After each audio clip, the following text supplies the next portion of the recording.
Hey, it's Jeff Zito, and thanks for checking out another episode of the Celebrity Jobber podcast. We have past episodes on celebrityjobber.com. Please subscribe. Would love a 5-star rating if you would. And please leave a review. And of course, streaming on Apple Podcasts, Spotify, or wherever you listen to your podcasts. So, when I first was thinking about this podcast, Celebrity Jobber, I wanted to know what celebrities did before they were famous. And if they didn't get their big break, maybe they would still be doing what they did before they hit it big, right? And I just thought it was interesting. And I'm really excited about this week's guest because he was kind of an inspiration for me in the very beginning. Jacoby Shaddix from the band Papa Roach. I was online and I happened to find out what his job was before he joined the band. And I was like, wow, that's it. That's so cool. That's interesting. So you could say that Jacoby was kind of an inspiration for this whole podcast. And I happened to learn a whole lot about him and the band. And he's such a cool guy, as you're going to hear. So what did this guy do before he joined the band Papa Roach? You know, the song Last Resort kind of blew up, right? And they became an overnight success, but not really. They've been working at this for a long time. He's got a lot to say. So get ready. Jacoby Shaddix from Papa Roach is my guest this week on Celebrity Jobber. The Celebrity Jobber podcast with Jeff Zito. If you like what you hear, please subscribe. What if these celebrities weren't famous? What would they have become? What was their first job? We're about to find out. So listen, Jacoby, thanks so much again for doing this last minute because I got some, email from some of your people. They were talking about Suicide Prevention Day being on September 10th, and then of course Suicide Prevention Week, the whole week, and something very near and dear to your heart that I just wanted to touch on quickly before we get into it a little bit later on was the Suicide Prevention Hotline. I see that you and Carrie Underwood are promoting. Yeah, we're just letting people know. We want to let people know that there's help out there, and it's as simple as dialing 988, and it's mental health emergency hotline. Anything you're struggling with, there's going to be somebody else that's on the other side of the line that picks up and just listens and hears you out. And I think that's super important for people to know. It's like, when a car crash happens, what do? You call 911, right? Right. Well, dude, when that life crisis happens, and you don't have people around you that you feel comfortable in accessing, and you just need to talk to somebody, hit 988. It's that's why we're here, spouting it off, letting people know. So, Jacoby, this is something near and dear to your heart because, all of us, everybody listening has had to deal with some kind of mental health issues sometime, somewhere down the line in their life. Me, most recently, COVID. That was something that, you force somebody to stay in the house and you can't do this, you can't do that. You're second guessing your life and it gets kind of depressing and lonely, I think that's where I think a lot of the mental health issues can spin out really in a big way is isolation and loneliness. And I think that, as humans, we're meant to be in community, in fellowship with our brothers and sisters out there in this world and living life and doing life face to face. And I think when you got community, you have an advantage, you have an edge. You know what I mean? But yeah, man, when we get sequestered away in our own little box and we just start isolating, it's not a healthy place to be at all. No, not at all. So Jacoby, Papa Roach, congratulations. Here we go. I don't want to guess and say has it been 25 years? Has it been over 25 years? Oh, over 25 years. Yeah. We started the band in 1993. Wow. Had our first real breakout commercial success in late 99, 2000, and we've been full tilt boogie ever since. Wow. And, we started the band in high school. I was just, we watched Green Day and Deftones from the Bay Area and Sacramento doing it. And we're like, if they can do it, why can't we do this? Right. In 1993, I was just graduating high school at the time in 1993. Big fan of the Deftones. I am as well. So tell me, you're born and raised in Sacramento, and I hear earlier on in life, maybe you didn't remember, but you had from some humble beginnings. You were. Oh yeah, I mean, well, I'm not born and raised in Sacramento. I'm born in a place called Mariposa. I had an interesting young life. My father was a Vietnam veteran. My mom was a hippie. They disconnected from culture, and wanted to live up in the high country and just live off the land and be hippies and be free. And, so the first year of my life, you were straight homeless, you know what I mean? And then it was, in a van. Then we lived for a year in a teepee. This is no lie. This is no BS. We lived for a year in a tent. My dad was working as a tree topper with loggers. And my mom was like, I was coming up on the age to start kindergarten. And my mom was just like, we got to stop. We got to go start a real life now. So our kid can go to school. And so then it wasn't until I was 5 years old that we lived in a proper, our own little home kind of thing. And, I think growing up like that, it was pretty interesting. I didn't grow up with TV. I didn't have TV till I was 10 years old. And so I wasn't part of pop culture, and so the way I was just go get your hands dirty and get out there and play in the dirt. That's why I was just that kind of kid, playing in the river, playing in the creek. And, I just had a very imaginative mind at a young age, and it was a very unique beginning for me. Yeah. And like you were saying, this is 5 years old. I mean, I don't remember everything from when I was 5 years old, but I mean, you have. No, I don't remember. I just look at pictures and I'm like, whoa, no, but maybe that's why I am the way I am. but you definitely have some vivid memories of those times, right? Oh yeah, dude. I mean, literally we would shit in a trench that my dad dug outside, and then he would just kick. We'd kick the dirt over on top of it and move to the next. You know what I mean? Oh man. And we bathed in a river. My dad dammed up this part of the river, and we bathed in a river. We had a little spot we did, and that's just So how many brothers? How many brothers and sisters? I had one brother at the time. Okay. And so myself and then my younger brother, Trevor. And then finally my mom had it was just, my dad would disappear. He was a Vietnam veteran and came back from Vietnam with some pretty heavy issues and never really dealt with them, and was big into partying, and he would go disappear and go partying with the Native Americans out there in Nippanawasi and Awani. And my mom just kind of had enough, and she's like, we got to move on. And that was pretty traumatic for me, coming from a broken home at a young age. And, just that chasm, I just had this deep, dark brokenness in me from a young age. And, I carried it with me for a long time, but thank God I found music as a healthy way to just come to terms with it, and then have children of my own to break the chain, break the cycle.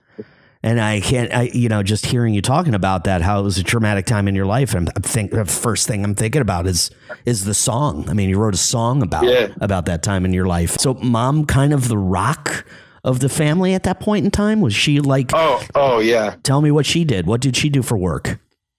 Absolutely. She was she got her degree in the pharmacy, and so she was a pharmacist. So she would work in compounding and do that. And then eventually she had met my stepdad, who worked at the same store, and his name is Bill Roach. His father and his grandfather are the men that we named our band after, Papa Roach. And he came in as my stepfather, and I was a terrible stepson. Right. I was, dude. I was just I remember I was just it was really hard to let my walls down and let him in, and he pressed in and was good to me, and took care of me and loved me like his own son. And eventually, all those walls started to fall down for me. And I found he's my dad. That's awesome. Bill Roach. That's my dad. That's the dude who shows up for me, and love him to death, man. Thank God I got him. Shout out to the stepdads out there listening, shout out to the stepmoms, shout out to the blended families. Sometimes it's we got to just take what we got and do the best with it, and that's what my family did. Yeah, it's like they're not all evil stepmothers and stepfathers. And just like you mentioned, Bill Roach, see, again, 25 years in this business and talking with you over the years, had no idea. So this guy came into your life and, made such an impact on your life. Maybe you didn't know it at the time, but you figured it out over time. Oh yeah. I mean, he taught me, he gave us some stability, because it was just just rocky and just struggle bus for a long time. And he came in and really brought some stability. And as a young man, he taught me about hard work. He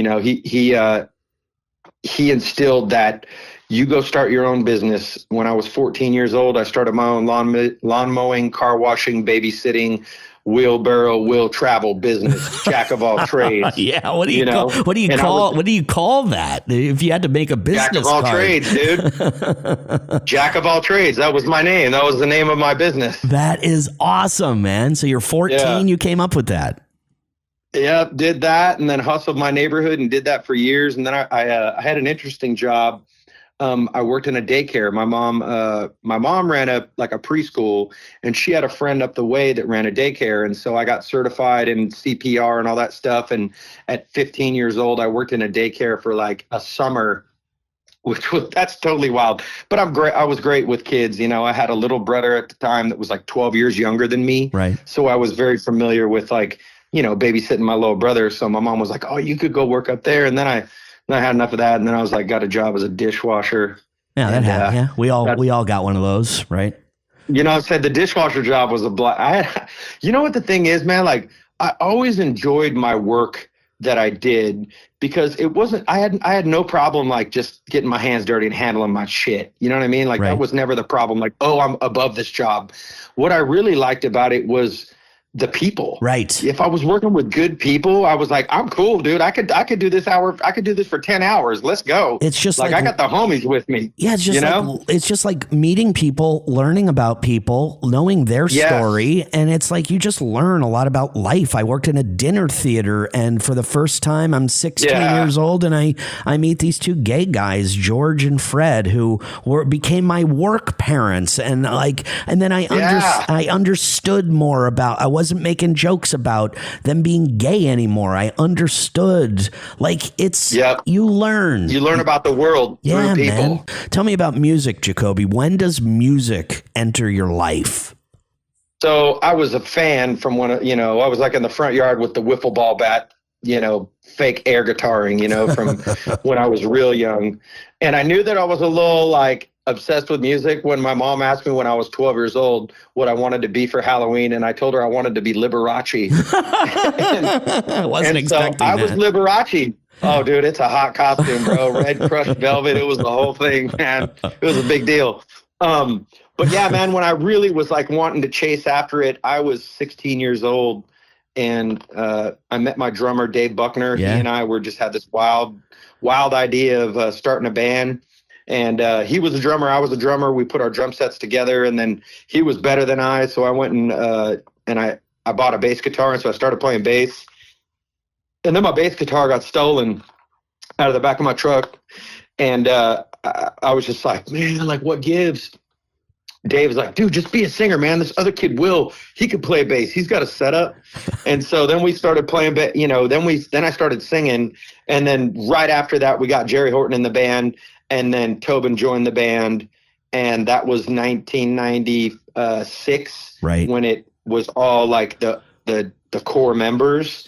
And that was we went into the studio and just started chasing that dream, right, and developing this sound and experimenting. I made all my creative mistakes within this band, Papa Roach.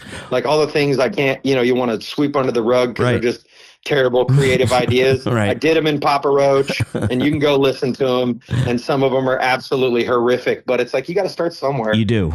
So where were you, and what was it that changed your life for forever? Like, was it like a specific moment? Was it like you got signed, or was it a phone call? Was it a particular show? Do you remember that moment, for lack of a better term, your big break, or that thing that happened that changed everything for you? So there were two moments. We got a demo deal with Warner Brothers, and we got to go into the studio and record 5 songs. So we recorded Last Resort, She Loves Me Not, Dead Cell, Broken Home, and I think maybe one more. And then we got the phone call that said, "You're dropped. Oh, they don't want to sign you. Warner Brothers doesn't want to sign you." And I was just like, "Oh."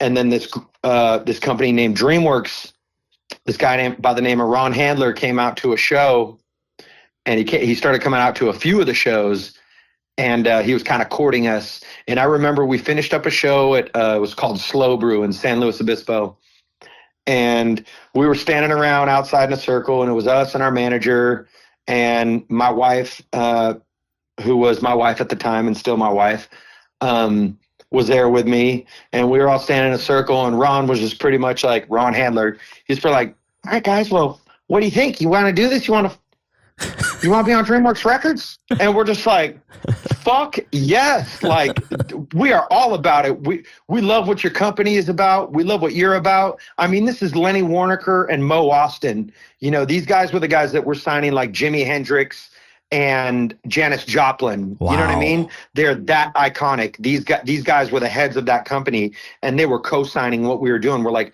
yes, we want to be part of what's happening at DreamWorks.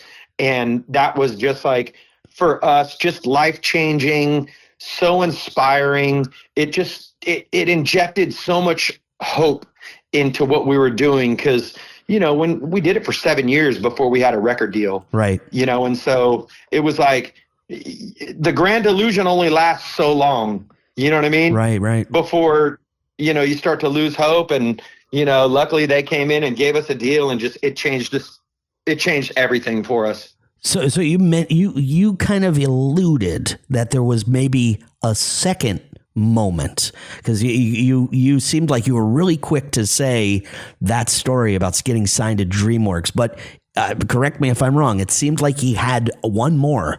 They were like, yeah, there was a couple. Was there another one that you think of that where we made it, where we were just like, oh fuck, right? So here we are. It's going to be the year 2000. You remember when everybody's like, oh my God, the Y2K bug. We're freaking out. We thought the world was shutting down. Yeah, remember? Because we like to do that to ourselves, us humans. We love fear for some reason. Right. So MTV invites us to perform New Year's Eve in Times Square. And I'm just going, heck yeah, dude. If shit's going down, I want to be in the middle of this motherfucker. Let's go. Right. And so we show up, we perform, and then we are standing out in the middle of Times Square, counting down with the world. Oh, wow. This moment. Yeah. And it was just like right on New Year's, and it was the best party of my life. We had so much fun, and the world didn't stop, and everything kept on rolling, and everybody was having a blast, and it was all good. And talk about national exposure, MTV New Year's Eve, and then Times Square, New York City. I mean, Papa Roach at that point becomes a household name from being on MTV and TRL and all that stuff. But I mean, instantly now people are recognizing you. It had to be.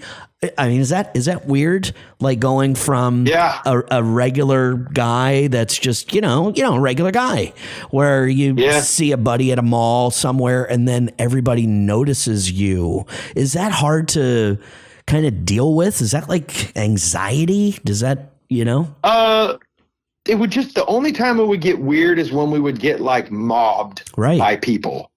And that was like strange to me, but that only happened for so long, you know what I mean? And then it was like, it kind of died out for us, and we're like, okay, cool. Like I have the type of fame where it's like, I'm famous. I'm like Elvis Presley at my own rock show. Right. Right. And then when I go out in public, people recognize, people know what's up. People are like, oh yeah, can we get a picture? But it ain't like, this like fanatical insanity of a cluster. And in the beginning though, I didn't know how to handle it. So I just partied my ass off, and I think I made it through all right. And I had some great times until it wasn't great. Right. Tell me about being a janitor at the hospital. Oh man, this was probably the most interesting job I'd ever had.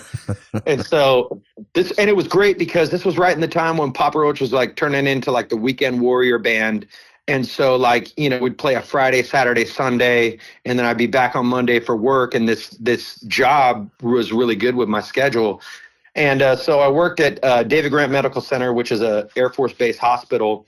And I was a janitor. And so I started working in the ICU units, and that was quite an eye-opening experience to me because, I'm in there 5 days a week, and these people are like fighting for their lives, and I'm just like, cleaning their room around them.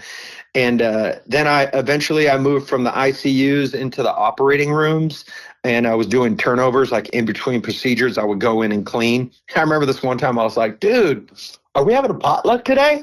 Is it like, are we cooking out? And they're like, no, not today, Kobe. That's actually cauterized flesh. I thought it was like barbecue chicken. And I was like, oh, okay. All right.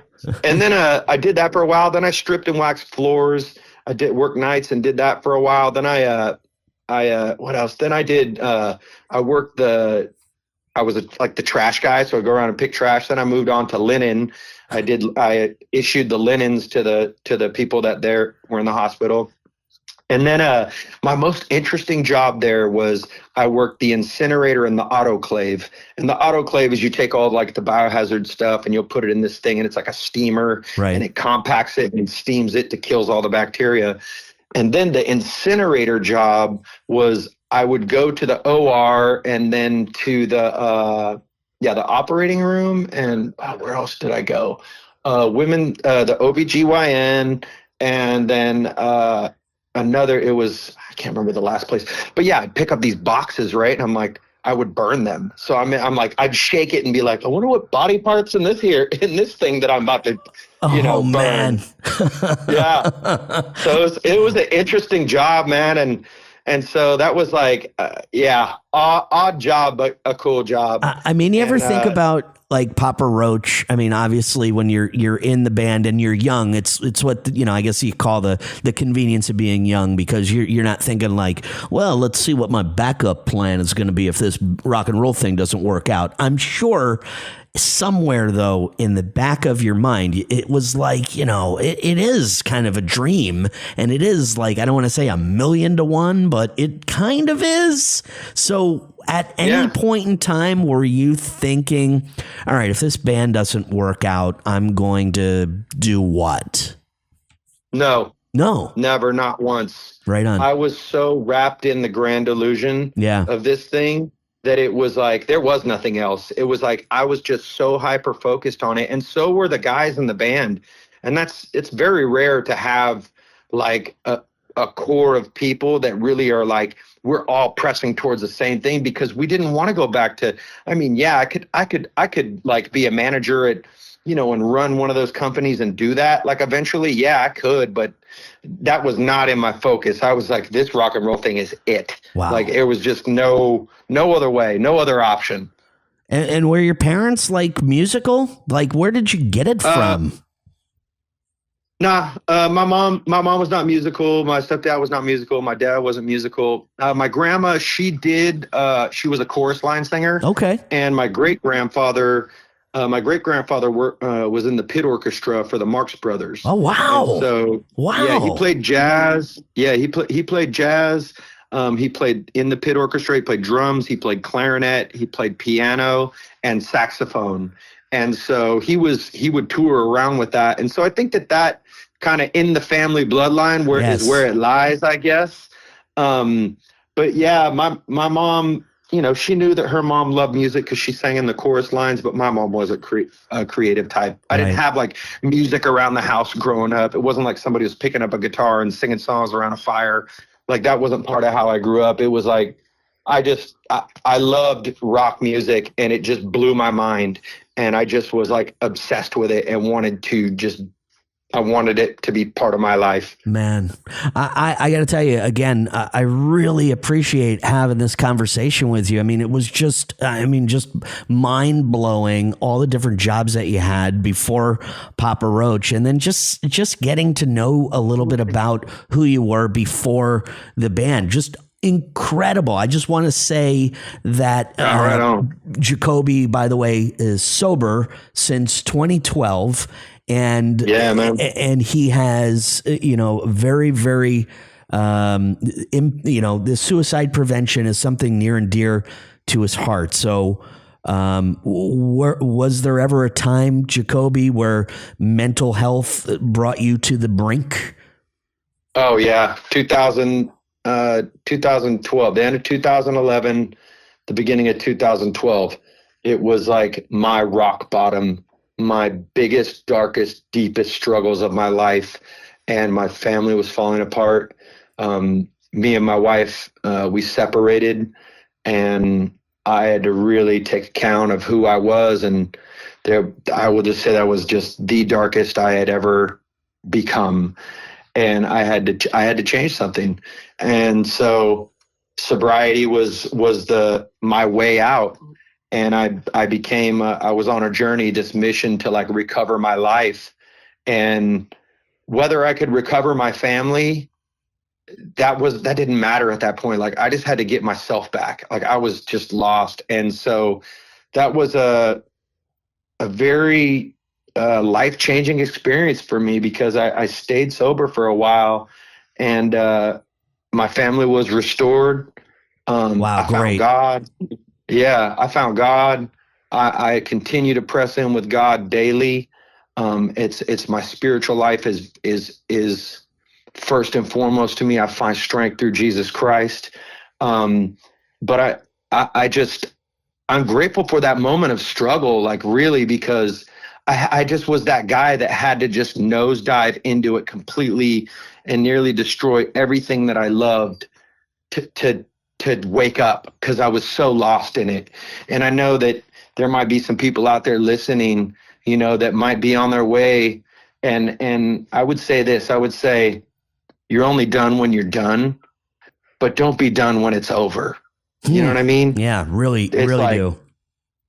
Yeah. And it's like, I had to pull the plug on that self-destructive life and fight for my sobriety and fight for my life. And thank God it stuck that time, because I struggled for years before trying to get sober, and I would fall off. I'd be on the road and get weak, and then I'd pick up the bottle again and act out and just get crazy. And, it was such a self-destructive cycle that when I finally got out of it, I truly understood what freedom was. Like, yes. in a day-to-day, moment by moment experience. And even in the chaos, like coming to grips and having moments of peace in chaos of my life, and just going, if I just keep doing the next right thing and just keep making the next right decision to the best of my ability, I'm going to like climb this ladder out of this hole, and I came back, man. I came back, and I can tell you this straight up. I will never, ever go back to that place in my life, because it's, it's like a kid who puts their hand in the fire. It's like I got horribly disfigured. Right. You know what I mean? And I learned those things about myself, that I cannot do that. Right. I can't live like that. And when people that wants me dead, the people that are listening to this, and they might be going through the same thing, and we were just, kind of circle back to where we were earlier. Just like you said, you get into a bad car accident, the first thing to do is call 911. And now there's a number that you can call when you're feeling this way, and maybe you're thinking a little too much about calling it quits. 988 is the phone There's number. Help. And it's absolutely, there's help out there. And those people that are on the other line, they, it's got to be hard for somebody to pick up the phone and say, hey, look, I'm having some trouble. They're already expecting it. This is exactly what they're trained to do when you're calling 988. It's so you don't have to feel like weird, like you have to explain something to someone. They already know. So I think that's what's really helpful. And this is anonymous. You know what I'm saying? Yeah. It's anonymous. They don't even have to know just call. You know what I'm saying? Right on. You don't have to tell nobody about it. You know what I mean? It's like, and that's getting help is very personal and it's very bold and it takes a lot of courage to go, I need help. Right. You know what I mean? And I encourage, if there's somebody out there that needs it, please don't hesitate. Awesome, man. Jacoby, do your friends call you Jacoby or Kobe? Which one? Both. Just don't call me late for dinner. I got you, dude. It's been a real pleasure, man. I thank you so much for taking the time out, and good luck to you the rest of the way. It is cool to be rapping with you, Jeff, and knowing that it's like you've been in this business the same amount of time as I have. Yeah, it's been cool kind of following your career. Like it's pretty cool. Like when you it was like Blink 182, Papa Roach when I first got into this business and kind of following your career the entire way. It's been a lot of fun. So good rapping with you. You too, dude. Take care. Man, what a cool guy. Didn't I tell you? I mean, geez, what do you say about Papa Roach? 11 studio albums. The last single that they released was called Leave a Light On about a year ago, and then they re-released it with Carrie Underwood just about a month ago for suicide prevention. So the guy's a really cool dude. And the Papa Roach, huge band, huge rock band. I mean, one of the biggest, no doubt about it to this day. I loved some of the stories. Humble beginnings, living in a tent. His mom was a hippie. His dad was a Vietnam vet. He came back. He was, had some problems, had some mental issues from fighting in Vietnam. Mom finally had to be the rock of the family. But I think one of the coolest stories, and I had no idea, was his stepfather, Papa Roach. I mean, that's where he got the name of the band from, his stepfather. And as Jacoby said, not a great stepkid. I was not a great son or stepson growing up, but he really, really gives it to this guy who came in, married his mom, and became his stepdad. And I was so impressed by that story and how much respect he had for his stepdad. Named the band after him. Wow. So I told you in the beginning of this podcast that I was reading about Jacoby, and before he was in Papa Roach, he worked as a janitor in a hospital, which he did talk about, but there were so many other jobs that he did. I thought it was incredible. Not to mention, kind of an entrepreneur, Jacoby. He had, what was it? A lawn mowing, a landscaping, a babysitting, jack of all trades is what he called himself. I had no idea. I mean, this was pretty impressive to me. That's some business with all those different things. Like, well, what did you call it? He's like a jack of all trades. That's what I called it, man. He was younger. It was, rock or bust, no backup plan. That's like, we talk about with some of these guys that hit it big when they're younger. There's no backup plan. It's, the convenience of being young. You're all in and you don't care about the future. You're living in the now. And basically, that's the story that Jacoby Shaddix from Papa Roach gave. Man, just loved talking to this guy. I love seeing him every time I see him, but he's just the coolest guy. He's the same guy you heard today as he is in person. So anyway, thanks so much for listening. Again, if you could subscribe, would love a 5-star rating and leave a review. That really helps me. You want to hear some past episodes?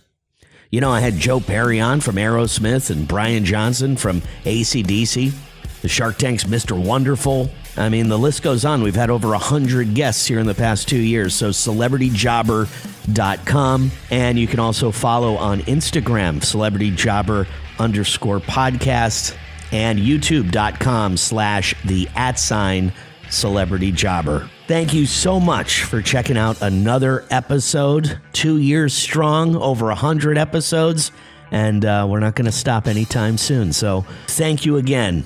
And until next week, I'm Jeff Zito.